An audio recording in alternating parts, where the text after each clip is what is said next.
a software engineer from San Diego, California, and I enjoy running long distances. I started running when I was 6 years old, and by the time I was in 7th grade, I was running half marathons.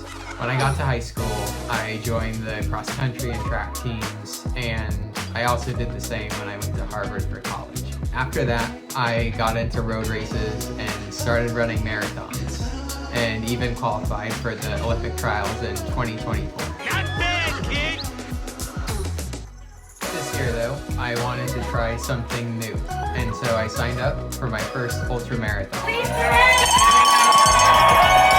My first race was the Lake Sonoma 50 miler. I felt really great in the first half and came through the 25-mile marker in 3rd place, but the vert ended up wrecking my quads. I had to walk most of the last 15 miles, and I really barely made it to the finish. My second ultra was the Kodiak 100k in Utah. Going into it, I did feel way more prepared, but I really struggled with the altitude and the super steep climbs in the second half of the race. And so while it was an improvement, it was a very similar story where I came into the 26-mile marker around 8th place and fell back to 21st at the finish. Even though the first 2 ultras really didn't go according to plan, I still felt like I had a lot of potential in the sport and felt like I could do a lot better. And so I signed up for the Kodiak 100k. This time though, I actually moved up to Big Bear for a whole month before the race and got to train on the trails and acclimate to the altitude, and also just have a lot of fun experiences and got to meet a lot of great people in Big Bear. Going into the race, I really wanted to make sure that I learned from my first 2 ultras and didn't repeat any of the same mistakes. Speedgo and Lake Sonoma, I had fueled okay, but still felt like I was bonking in the latter stages of the race. And so going into Kodiak, I made a plan to take in 130 plus grams of carbs per hour, and also make sure I'm taking in some whole food with that and taking time at the aid stations to make sure I got what I needed. The second thing that I learned was more on the mental side of the sport. I see myself as a tough and gritty athlete, but the distance and the time that these events were taking really exposed the amount that I could grow in that area. During these races, I experienced a lot of highs and lows emotionally and really let it affect me. When there would be times where I was feeling good, I would start running a lot better and pushing a bit more. But when the lows would come, it really took me out of my rhythm and out of my focus for the race.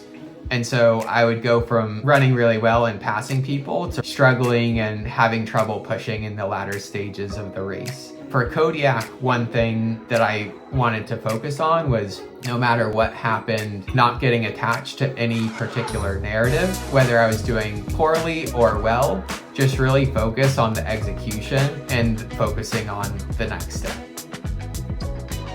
Seeing as this was my first 100k, I really didn't want to go out too hard, and so I settled into 10th or 15th place and came in through the first aid station in 11th place. After that, I moved into 9th place, and then 7th place, then 6th, then 5th, and by the 55-mile aid station, I was in 2nd place.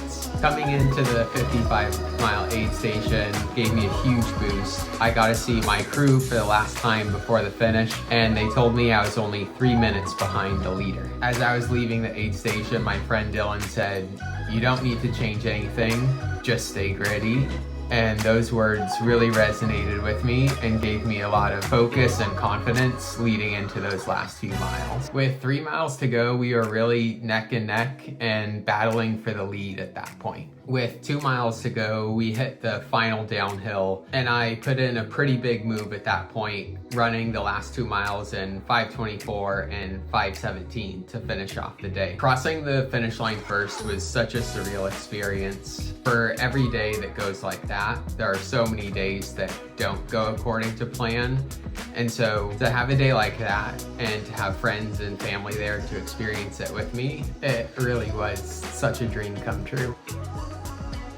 Race director Susie and UTMB put on such an awesome event. I definitely hope I can make it back here again. My coach Tyler Fox, who had a ton of belief in me, even though I really hadn't put it together on race day yet. Dylan, Tim, and Gabe, who were cheering for me all throughout the day. Aunt Susie and Aunt Janet, who drove up to the race to help crew me. Both my mom and dad, who have supported me for so many years and encouraged me in my dream of being the best runner that I can be.